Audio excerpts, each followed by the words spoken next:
On the endless manufactoria of Vardek IX, where smoke blots out the stars, one slave dares to wonder if life can be more than servitude. His questions will cost him everything, and change more than he knows.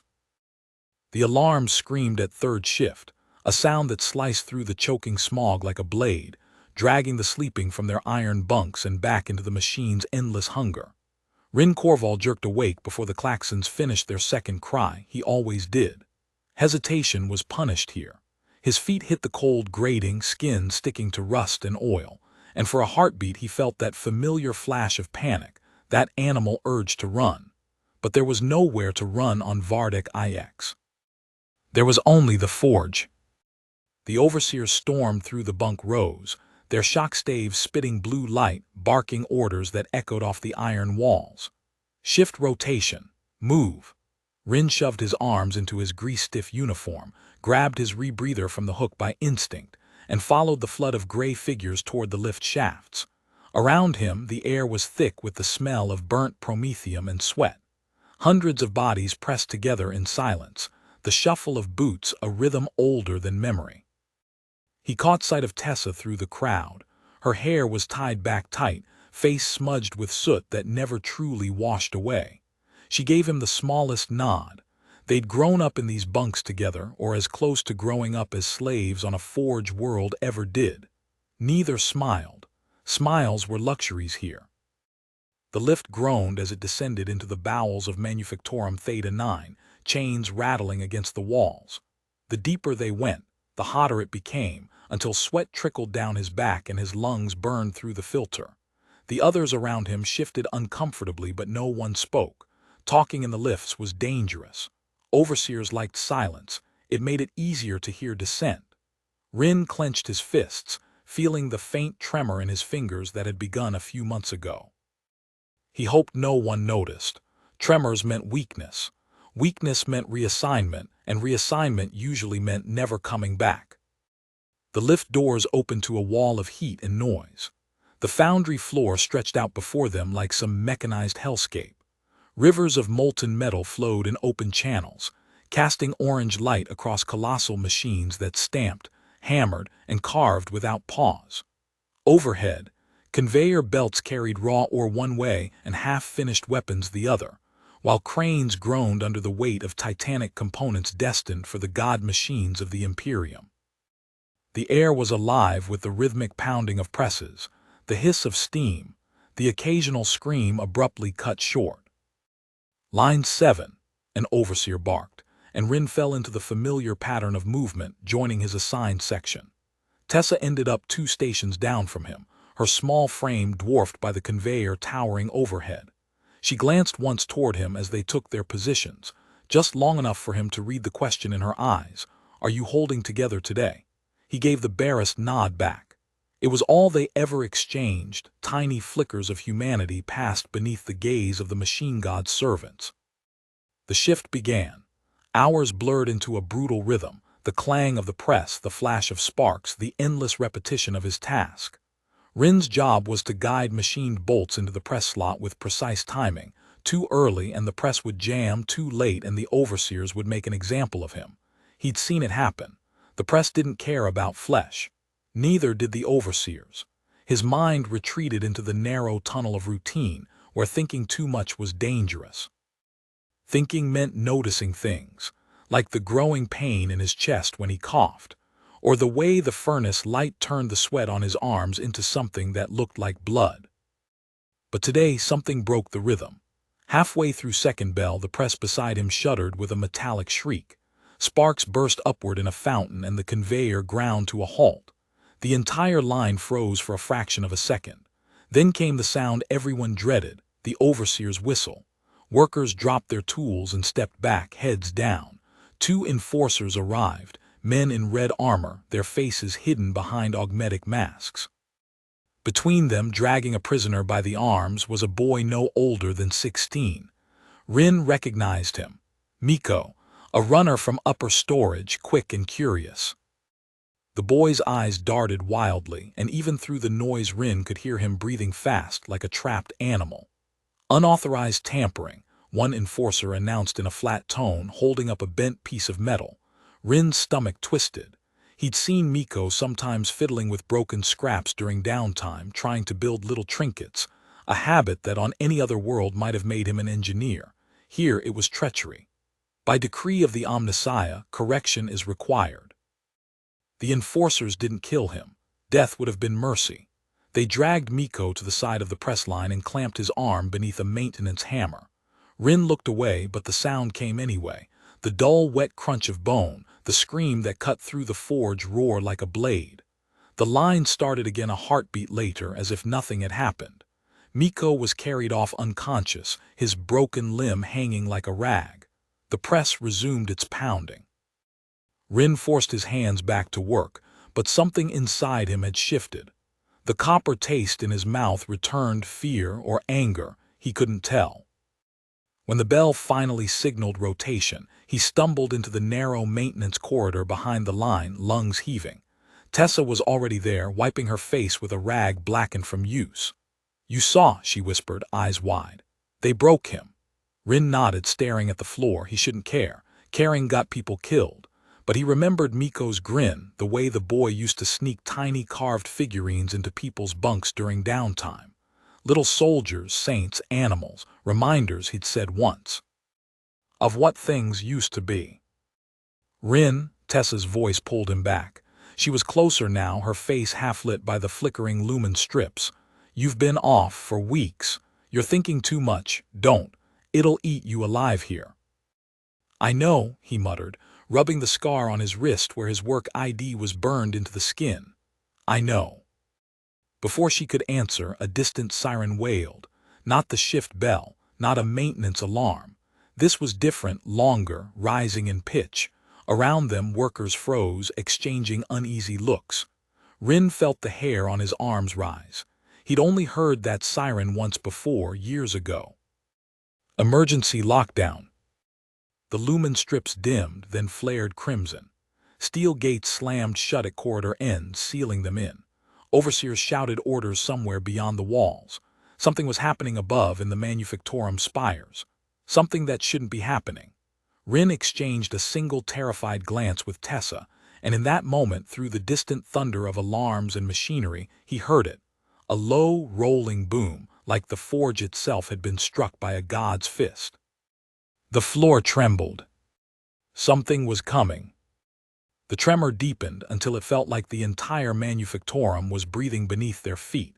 A slow, unsettling pulse that rattled loose bolts from the overhead piping and sent fine streams of dust sifting down from the steel beams. Rin gripped the nearest support strut instinctively, his heart hammering against his ribs as the crimson lumen strips flickered erratically. In the distance, beyond the sealed bulkhead doors, the alarm siren continued its relentless wail, rising and falling like the howl of some wounded colossus. Around him, the other workers huddled together in uneasy silence, their faces illuminated in flashes of red light that made them look like hollow-eyed phantoms. No one spoke. No one had to. Every soul on Vardek IX understood that any sound beyond the rhythm of the machine meant something had gone terribly wrong. Then came the sound of boots, heavy, synchronized, metallic. A squad of enforcers strode into view, their red armor gleaming even in the dim light, shock mauls crackling. "Against the wall," barked the lead officer through his Vox mask, the words distorted but unmistakable. Rin and the others obeyed immediately, pressing themselves flat against the cold iron plates. Tessa's shoulder brushed his. He could feel the tremor running through her frame, not from the quake but from fear. One wrong move, and the enforcers would give them a reason to make examples. The officer's helmet turned slowly, surveying them with expressionless lenses. "Lockdown procedures are in effect until further notice," he intoned. "Any deviation from assigned locations will result in termination. This is not a drill." He paused as if to let that sink in. "Return to your stations and await orders." The gates shuddered and retracted with a hydraulic hiss, allowing the workers to file out. The forge floor beyond looked unchanged at first glance, still the same endless rows of presses, still the same rivers of molten metal, but the rhythm had faltered. Some of the belts were stopped, their loads abandoned mid-cycle. Overhead, servitors hung motionless in their tracks like puppets with their strings cut. The air carried a tang of ozone, sharper than usual, biting at Rin's nostrils through the rebreather filter. They resumed their stations, but the usual monotony had fractured. Overseers shouted conflicting orders, and squads of armed skidara moved briskly along the gantries, their augmetic limbs clattering, weapons powered and ready. Rin's hands moved through the motions of bolt feeding, but his eyes kept drifting to the far end of the line where the massive freight lifts connected to the upper spires. He saw something he had never seen before, a custodian dropshaft opening, its armored iris petals peeling back like some mechanical flower. From the darkness above, shapes descended on grav plates, armored figures gilded in gold, their presence radiating authority so absolute it made the enforcers look like children playing at war. Even at this distance, their auramite armor seemed to catch and hold every scrap of light, turning them into living beacons. Rin's breath caught. He had only ever heard of the Emperor's custodians, the guardians of Terra itself, warriors so far removed from the lives of slaves that they might as well have been myths. To see them here on Vardic IX was unimaginable. The line around him faltered as others noticed. Tools paused mid-stroke, conveyor belts juddered to a halt, and a whisper ran through the ranks like a current. "Custodians," someone hissed, reverent and afraid in equal measure. An overseer cracked his whip through the air. Back to work, but even his voice lacked its usual confidence. The custodians landed without sound, their presence swallowing the clamor of the forge as if the very machines bowed to them. A Magos Mechanicus awaited them at the base of the lift, his body a tangled mass of cables and steel more than flesh, mechadendrites writhing in anticipation. Rin couldn't hear their conversation over the distance and noise, but he could see the gestures, sharp, urgent, unlike the slow, measured deliberation of routine rituals. And then, just as suddenly as they had appeared, the custodians and their retinue moved off toward the deeper sectors of the Manufactorum. The lift sealed behind them with a thunderous clang. Tessa leaned closer, whispering beneath the hiss of the machinery.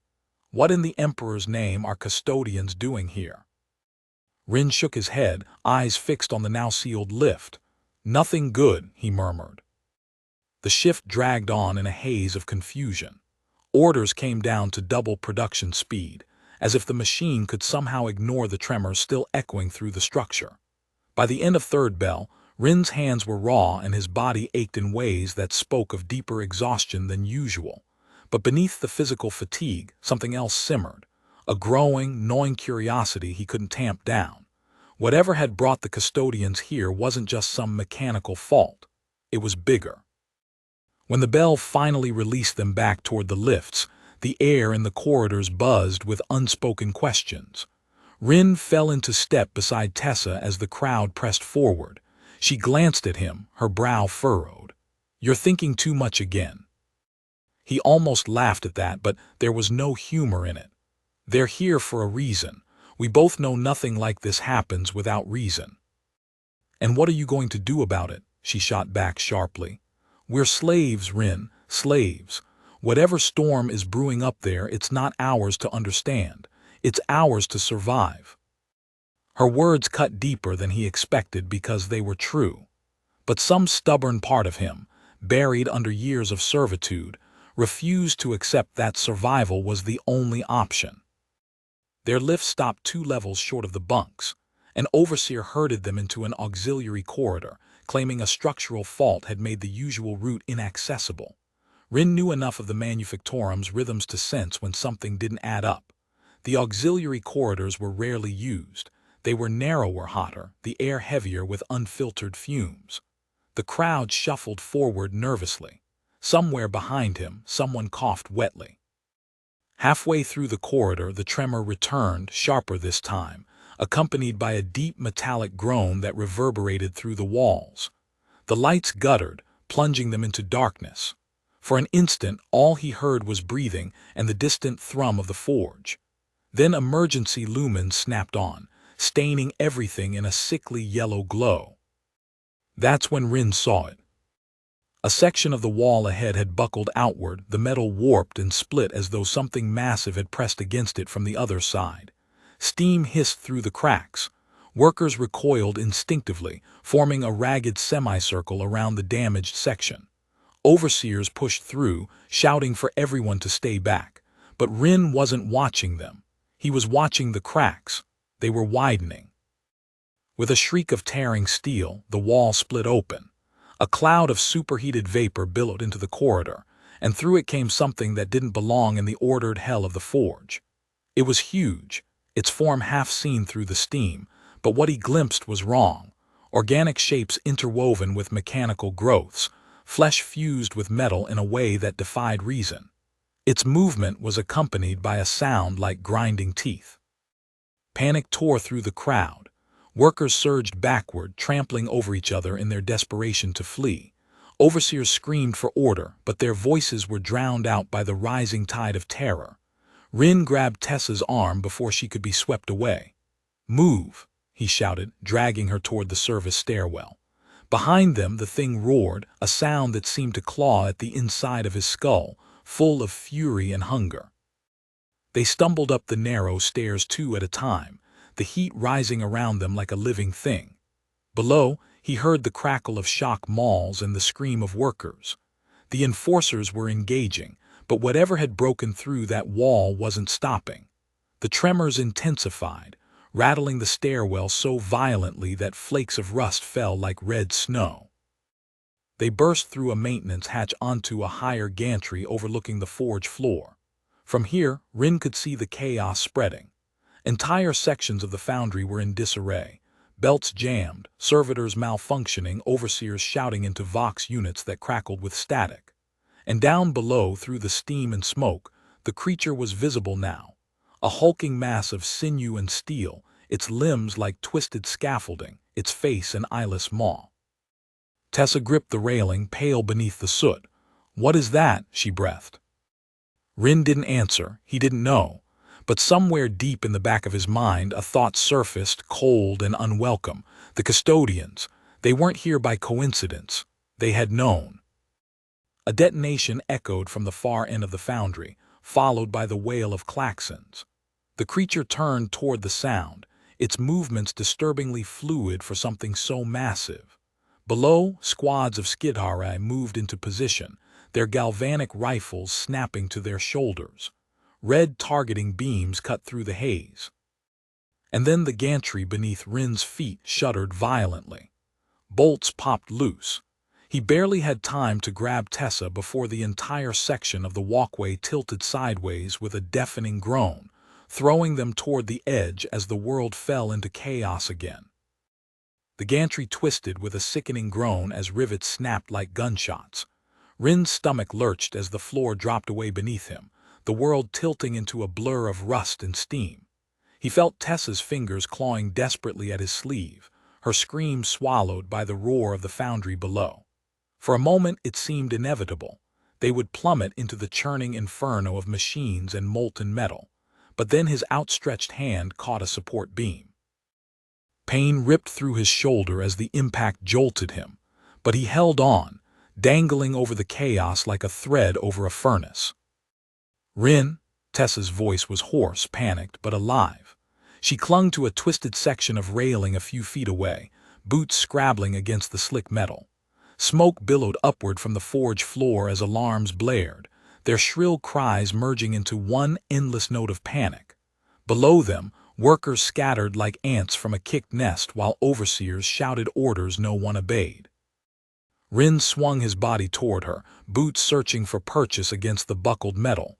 The heat from below baked the air, making each breath feel like swallowing fire. "Grab my hand," he shouted. She hesitated only a heartbeat before letting go of the railing. Her fingers brushed his, then gripped tightly. Together, with muscles screaming, he hauled her toward the beam. They scrambled upward like trapped vermin until they found a stable section of catwalk. Rin collapsed against the wall, chest heaving, sweat mixing with soot on his skin. Tessa pushed the hair from her face with shaking hands. The whole structure's coming apart, she panted. Rin looked down. She was right. The forge floor below was no longer the ordered hellscape of production lines and servitors. It was bedlam. Sections of conveyor belts had collapsed. Molten metal spilled in glowing rivers, devouring anything in its path. The monstrous creature that had torn through the wall rampaged unchecked, smashing through machinery like paper. Enforcers, shock mauls sparked uselessly against its hide, while Skidari firepower only seemed to enrage it further. And then the custodians appeared. They emerged from the freight lift like living statues of gold, their armor radiant even through the haze. They moved with terrifying grace, each step measured, deliberate.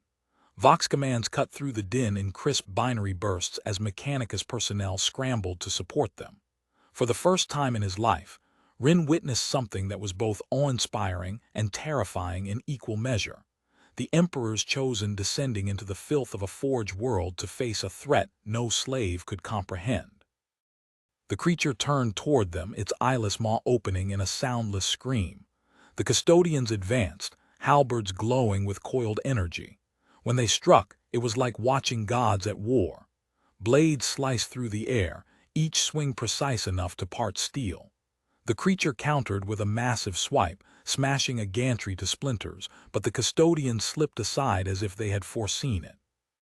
The clash below was mesmerizing, but Rin couldn't forget where they were.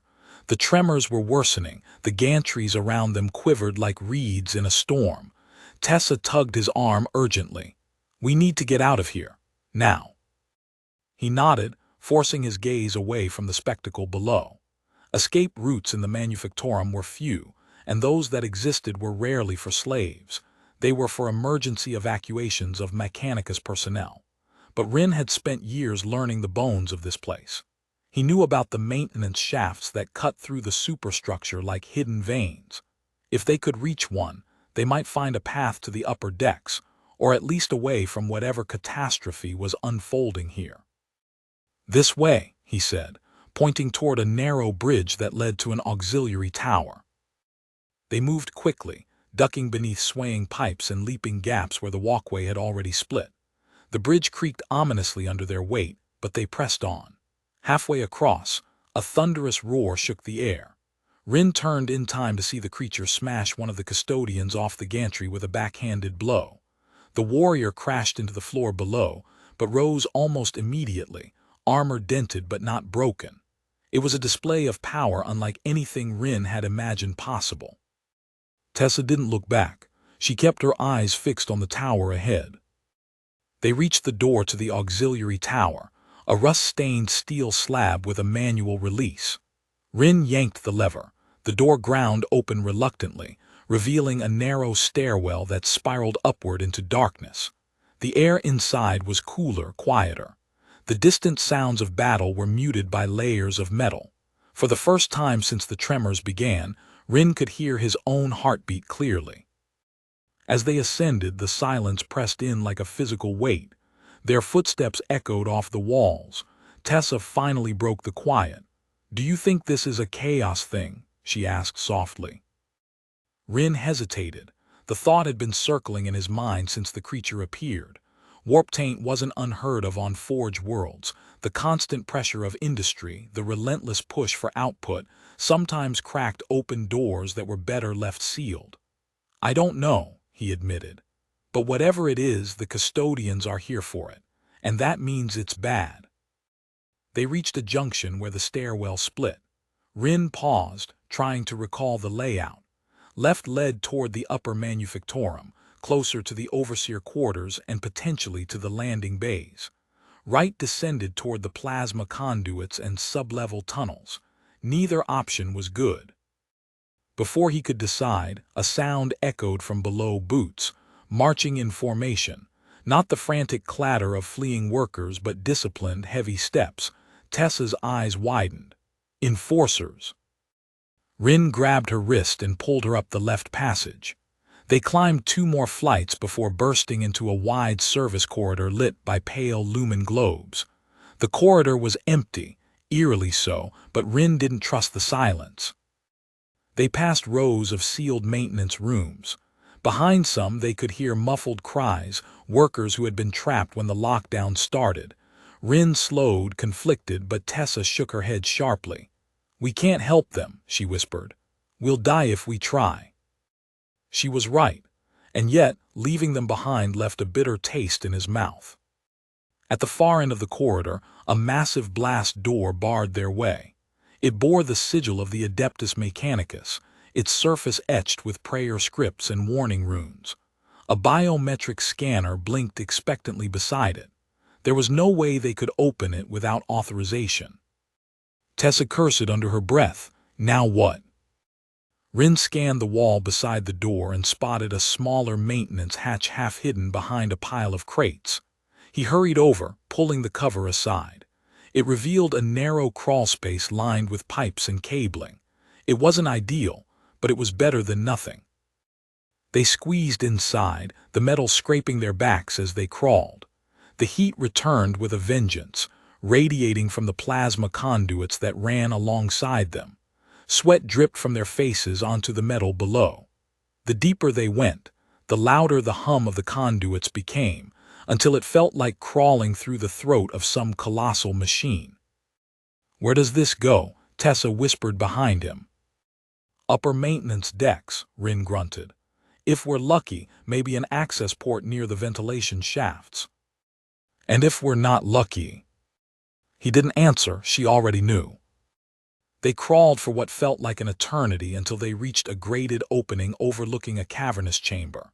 Rin peered through and froze. Below them, a Magos Mechanicus and a group of Skidhara were gathered around a massive cogitator array. And with them, custodians. At least 3, their golden armor gleaming in the chamber's pale light. Rin strained to listen. The voices were faint, but he caught enough to understand. Words like containment breach, warp incursion, and extermination protocols. His stomach clenched. This wasn't just an industrial accident. Something had pierced the veil between reality and the warp, and the creature they'd seen was only the beginning. Tessa met his gaze through the grate, her face pale. "We need to get off this world," she mouthed. Rin nodded slowly, but as he turned to crawl back, a new sound echoed through the pipes, a low, gurgling hiss that didn't belong to any machine. The metal behind them buckled slightly, as if something was crawling through the conduits with them. And then came the scratching, slow, deliberate, getting closer. The scratching grew louder, closer, echoing through the metal like fingernails on bone. Rin froze in the cramped crawlspace, his breath catching in his throat. Tessa's wide eyes met his, panic flickering in them like a dying lumen. Behind them, something was moving through the conduits, something that didn't care about the heat, the tight space, or the danger. Each scrape was slow and deliberate, as though whatever stalked them knew exactly where they were and enjoyed the hunt. The air grew hotter, thick with the scent of scorched metal and something far fouler, like blood left to rot in the sun. Rin swallowed hard and gestured silently for Tessa to crawl forward. She nodded, biting her lip until it bled, and began wriggling through the narrow tube with renewed urgency. The maintenance shaft was barely wide enough for one person at a time, and their movement sent small echoes bouncing through the darkness. Rin followed, trying not to look back, but the sound persisted. Scratch, scratch, scratch. A wet, dragging undertone followed, like claws smeared with something slick. The shaft ahead split into 2 narrow tunnels. Tessa hesitated, glancing back at him. Rin pointed to the right without speaking. He didn't know if it was the best choice. He only knew the left route sloped downward, toward the plasma conduits, and if they got cornered there, they'd have no escape but death by incineration. They squeezed into the right tunnel, twisting their bodies to navigate a tight bend. Behind them, the scratching sound reached the junction. It paused. The silence was worse than the noise. Rin could feel his pulse hammering against the inside of his skull. Then, with a slow inevitability, the scratching resumed, following them. The tunnel ended abruptly at a vertical shaft lined with pipes and cable bundles. A rusted ladder ran up the side, disappearing into shadow. Rin shoved the grate aside and climbed through, pulling Tessa after him. The metal rungs were hot enough to sear his palms, but he climbed anyway, every muscle burning. Halfway up, a sound echoed from below, a metallic clang like something slamming against the ladder base. Tessa looked down and gasped, one hand flying to her mouth. Rin risked a glance. In the dim light he saw movement, something pale and slick, hauling itself up the shaft with unnatural speed. For a heartbeat he thought it might be a servitor gone mad, but then he saw the claws, long and curved, tearing gouges into the pipes as it climbed. Its shape was humanoid, but wrong, too long in the limbs, too stretched in the spine, like someone had pulled a human apart and stitched it back together wrong. Faster, he hissed, pushing her upward. They scrambled higher. The shaft was long, the air growing thinner the farther they climbed. Tessa coughed, her breath hitching. Rin grabbed her wrist, practically hauling her along.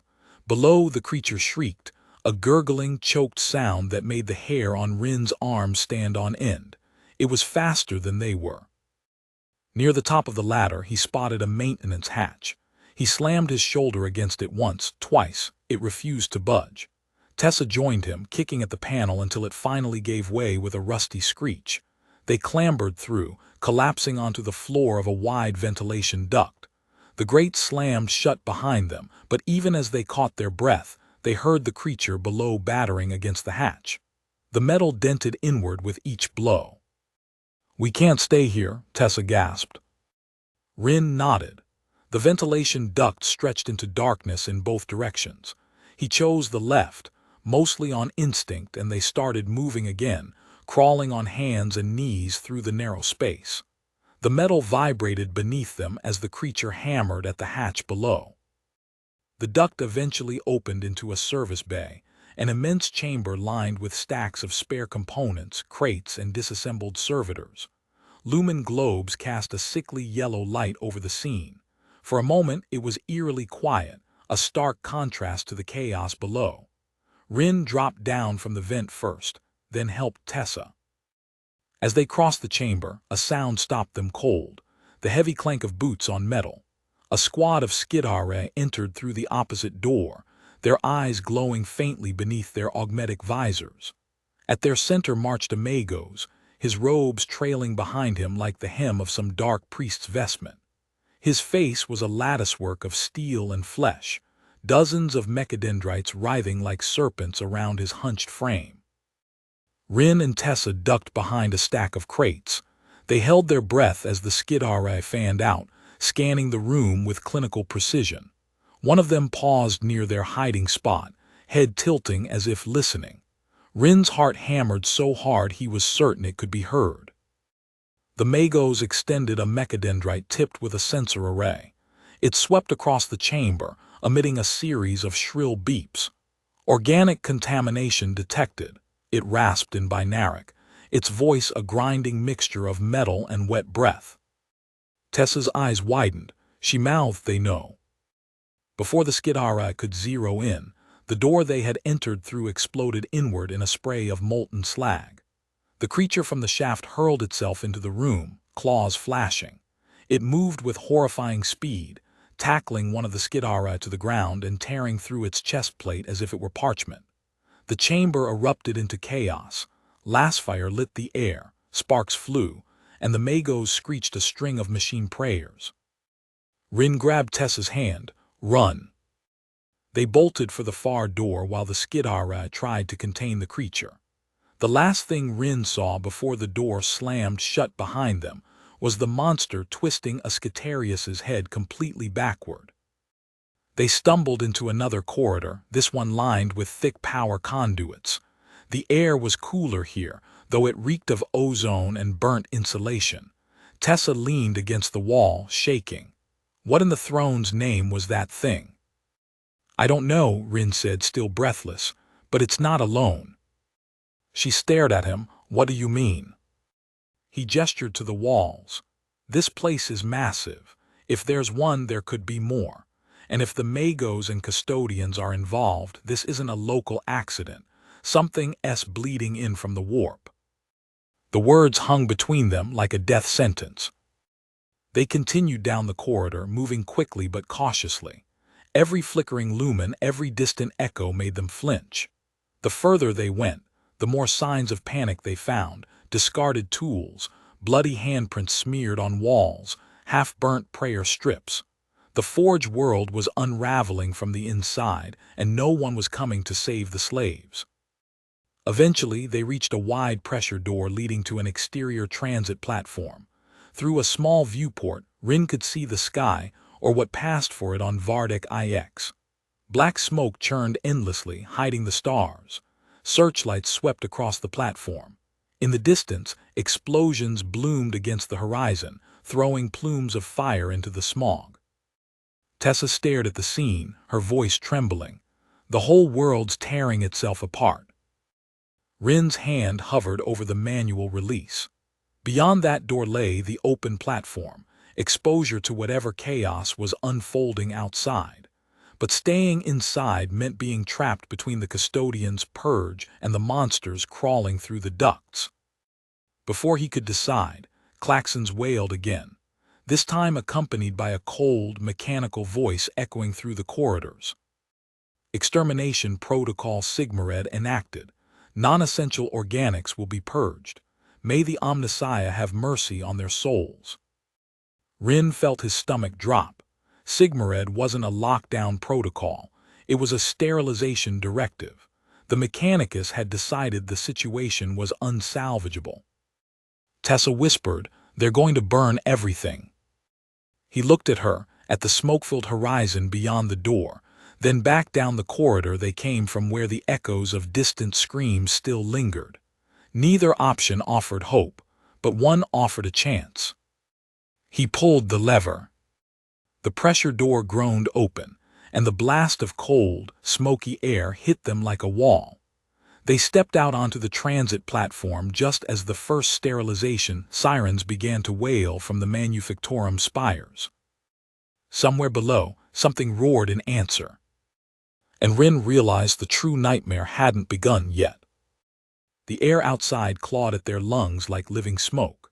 Rin squinted through the acrid haze, the platform stretching out before them as a dark silhouette against the horizon's blood-red glow. Transit lines crisscrossed the forge world like veins, linking manufactorums, hab blocks, and plasma towers. Normally, shuttles and haulers zipped across these rails in a constant mechanical ballet. Now everything was fractured. Carriages burned on their tracks. Cranes hung limp, some torn loose by explosions. The air was filled with the unending cacophony of klaxons, distant detonations, and the desperate cries of thousands who had nowhere to run. Tessa clutched the railing, coughing into her sleeve. Her eyes watered from the smoke, but she refused to stop moving. Below the platform, a sea of workers surged through the lower transit yards like a flood, some running toward evacuation points, others toward manufactorums in a frenzy of panic and looting. Among them, Mechanicus enforcers moved like crimson shadows, their electrogodes crackling as they tried to contain the chaos. But there were too many. The world was unraveling faster than anyone could control. Rin scanned the horizon, searching for any sign of functional transport. If they could reach another sector, maybe they'd have a chance. But all he saw were distant firestorms and silhouettes moving through the smoke, some human, some not. The sterilization sirens wailed again, a shrill, merciless tone that reverberated through the metal beneath their feet. Somewhere to the north, one of the vast plasma chimneys detonated in a pillar of light, the shockwave slamming into the platform and rattling the railings. Tessa stumbled. Rin caught her arm, steadying her. "We can't stay here," he said. His voice was hoarse from the smoke, but there was steel beneath the exhaustion. "Where do we go?" she asked, her voice trembling. "They're burning the world." He didn't answer immediately. He didn't have an answer, not a good one, but standing here would get them both killed. He pointed toward the distant bulk of the magrail station at the edge of the sector. "There. If any line is still working, it'll be one of the central hubs." They moved quickly, weaving through the maze of catwalks and loading docks. The forge wind howled through the steel girders, carrying with it the scent of oil, ozone, and burning flesh. Occasionally, servitors lurched past, their programming still locked to meaningless tasks even as the world burned around them. One dragged a broken crate behind it, sparks trailing from its ruined leg. Another knelt before a flickering cogitator terminal, repeating a single line of machine code prayer over and over as the terminal melted from heat. Rin and Tessa skirted around groups of panicked workers who huddled together in terrified knots, some praying to the Emperor, others simply staring blankly at the firestorm as though their minds had cracked. A group of enforcers cornered a cluster of slaves near a supply shed, their goads flashing. Tessa flinched as a man screamed, but Rin pulled her away before they could be noticed. There was no saving anyone. Not now. They reached a high gantry overlooking the mag-rail station. What they saw below made Tessa's breath catch in her throat. Hundreds, maybe thousands of people were crammed onto the platforms, a writhing mass of desperation. Some fought to board the remaining trains, others were crushed underfoot. Mechanicus Skidhara patrolled the platforms, firing into the crowd to maintain order, but their efforts only fueled the panic. And beyond it all, rising through the smoke, came shapes that didn't belong. At first, Rin thought they were shadows thrown by the burning manufactorums. Then one of them moved against the wind. Towering silhouettes strode through the chaos, warped things, their outlines flickering like heat mirages. One lifted a Scitarius off the ground and tore him in half as easily as snapping a branch. Another slammed into a railcar, denting the steel like soft clay. "They're inside the perimeter," Tessa whispered. Rin's mind raced. Those creatures, whatever they were, weren't random. They were coordinated, moving with predatory purpose. This wasn't just panic. This was a breach. Something had gotten through the forge's layered defenses, something powerful enough to make the Mechanicus panic. The mag-rail lines were still moving, but barely. A train screeched into the station, its exterior scorched, sparks trailing from damaged couplings. People surged toward it in a frenzy, climbing over each other, clawing for a chance at escape. Skidhara shock staves crackled as they beat back the mob to keep the train from overloading. Rin grabbed Tessa's shoulder. "We have to get down there, it's our only shot." She stared at him like he'd lost his mind. "That's a death trap." "It's a death trap here too," he shot back. "Pick one." She hesitated only a moment, then nodded. Together, they began descending the gantry stairs 2 at a time, the metal vibrating under their feet. They pushed through smaller crowds on the outskirts of the platform, using the confusion to slip past patrols. Several times they were nearly spotted by Skidhara, their glowing eyes sweeping through the smoke like searchlights. Halfway down, the platform shuddered violently. An explosion ripped through one of the rail tunnels, sending a plume of flame and debris skyward. The crowd screamed as a section of the platform collapsed, dragging dozens down into the fiery pit below. Tessa clamped a hand over her mouth, but Rin yanked her forward. "Don't look," he said. "Keep moving." They reached the lower platform just as the train's doors began to close. Rin broke into a sprint, shoving past terrified workers. Someone grabbed at his arm, screaming for help, but he tore free. Tessa was right behind him, coughing from the smoke. The doors were almost sealed when Rin jammed his shoulder between them. They resisted for a heartbeat, then hissed open just wide enough for the two of them to squeeze through. Inside was chaos. People packed shoulder to shoulder, their faces masks of terror. The train smelled of sweat, blood, and burnt oil. Children cried. An old man muttered prayers under his breath. A woman with half her face burned clutched a bundle of rags to her chest like it was the only thing anchoring her to reality. The doors sealed shut. The train lurched forward. Through the soot-streaked windows, Rin watched the station recede. Just as it did, one of the towering creatures leapt onto the platform. Its outline shimmered like it was half there, half not, but the damage it caused was all too real. It tore through the crowd, sending bodies flying. Then it turned toward the train, its eyes, if they could be called that, glowing with baleful light. The lights inside flickered. Tessa gripped Rin's arm, nails digging into his skin. The train picked up speed, but the creature began running alongside the tracks, impossibly fast. Metal screeched as the train swayed. "Tell me it can't catch us," she whispered. Rin didn't answer, because he wasn't sure. The creature gained on them, claws tearing into the metal siding. Passengers screamed as its twisted face slammed against the window, cracking the glass. Rin pushed through the panicked crowd toward the rear of the car, dragging Tessa behind him. The train plunged into a tunnel, darkness swallowing everything. For a moment, they thought they'd lost it. Then something slammed into the rear of the train, hard enough to make the floor buckle. The conductor's voice crackled over the Vox, panicked and glitching. "Breach at Section 9, engines failing, Emperor protect us." Sparks rained from the ceiling as systems began to overload. The lights went out completely, plunging the car into pitch black. The only sounds were the shriek of tortured metal and the rising chorus of terrified passengers. Then, from the darkness at the back of the train, came the sound of claws on steel. The creature had boarded. Rin's pulse roared in his ears. Somewhere in this darkness, the thing was moving closer. The train was a sealed coffin, and they were trapped inside with a nightmare. And outside, the world was burning. The darkness inside the train was suffocating, pressing against every breath like a living weight. People huddled together, whispering prayers, sobbing, choking on fear that thickened the air more than the soot and heat ever could.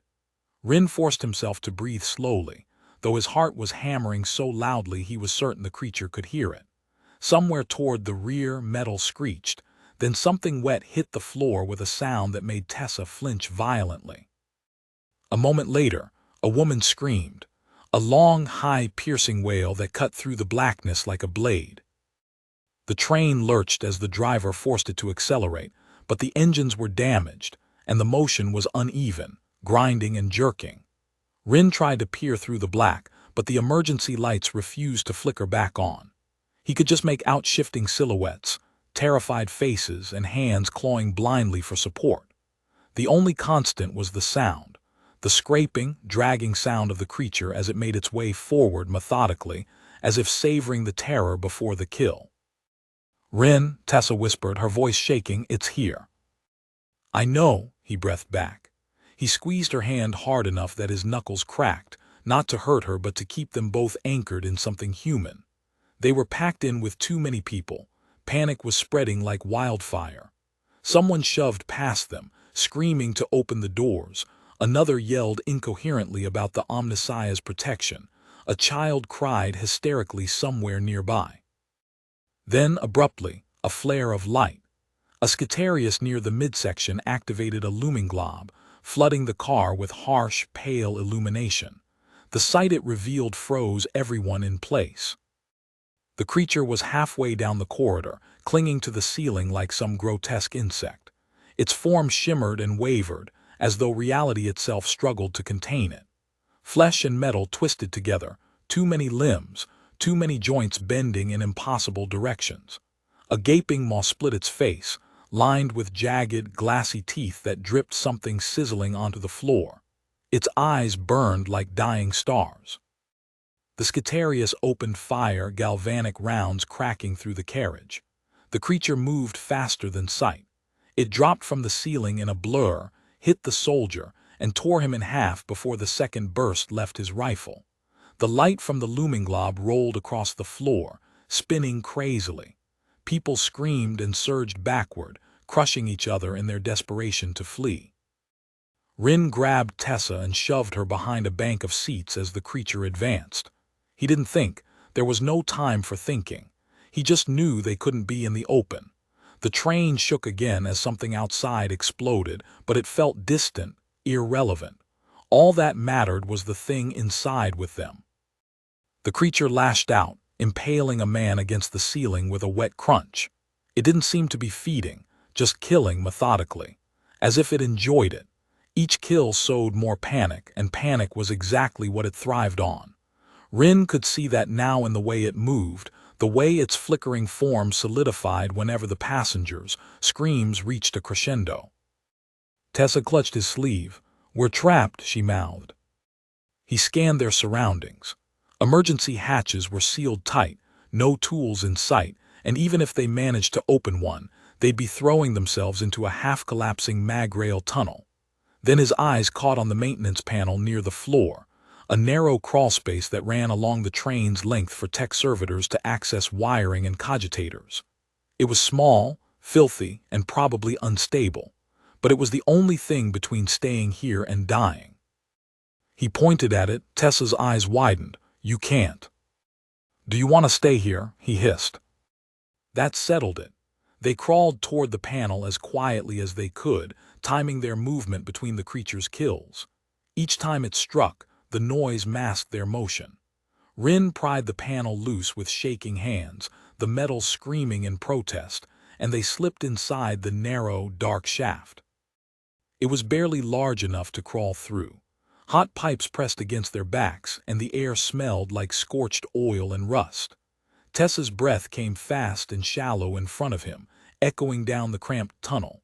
Behind them, distant but growing louder, came the creature's distorted growls and the chaos of dying passengers.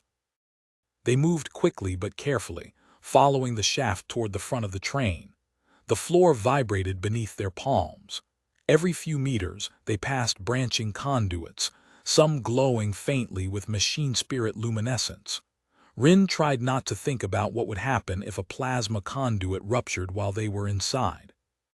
Halfway through, the train jerked violently. They were thrown against the side of the shaft. Tessa yelped as a bolt sliced her forearm. Rin bit back a curse and pulled her forward again. The driver was trying to push the engines to their limit, probably to reach a safer sector, but the train was coming apart under the strain. Then they heard it, the creature. It had found the shaft entrance. Metal screeched as claws tore into the walls. Tessa glanced back, eyes wide. Rin shoved her forward. "Go, don't stop." The shaft twisted downward toward the engine room. Rin could feel the heat growing with each meter, sweat soaking through his torn clothes. The sound of pursuit echoed behind them, faster than before. It was coming after them. They burst into the cramped engine chamber just as the lights flickered to life again. Sparks flew from damaged panels, and the air was thick with steam and burning insulation. A half-dead servitor hung from its mountings, sparks spitting from its augmetics as it repeated broken liturgies to the Omnissiah. Tessa stumbled, gasping, "What now?" Rin looked around desperately. There, a side hatch leading to the exterior maintenance walkway. It would take them outside, onto the side of a speeding, half-derailed mag-rail train in the middle of a burning tunnel. It was madness, but staying wasn't an option. He yanked the lever. The hatch groaned open, and a blast of hot, soot-filled air nearly knocked them off their feet. The walkway was narrow, just a strip of grating bolted to the side of the car. Below them, the tunnel walls whipped past in a blur. Tessa stared at him like he'd gone insane. "Rin." He didn't let her finish. He grabbed her hand and stepped out first. The wind tore at him, threatening to hurl him into the tunnel wall. He clung to the railing and dragged her out after him. The noise out here was deafening, screeching metal, roaring wind, and the distant thunder of the forge world dying. Behind them, inside the train, the creature howled, a sound that was neither fully organic nor machine. Then the hatch burst open and it came through. It clung to the exterior of the train with ease, its limbs digging into the metal as if it were soft clay. It moved toward them, crawling upside down along the roof, its form flickering in and out of reality like a broken pict feed. "Go," Rin yelled. They edged along the walkway toward the front of the train. The tunnel ahead opened toward the surface, where the ruined manufactorums cast everything in a hellish red glow. The train was gaining speed despite its damage, but Rin could feel the engines failing beneath them. The rails shuddered with every passing second. The creature leapt, landing just behind them with a screech that rattled their bones. Rin shoved Tessa forward, yelling for her not to look back. The walkway shook as the creature's claws dug in. Then from ahead, a bright flash, something exploded on the surface. The shockwave hit the train like a hammer. The front cars derailed, twisting off the tracks and slamming into the tunnel walls. The walkway buckled. Rin grabbed Tessa and jumped, not with any plan, just instinct. They hurled themselves off the side of the train into the dark void of the collapsing tunnel as the creature lunged after them. For a split second there was only weightlessness, then impact.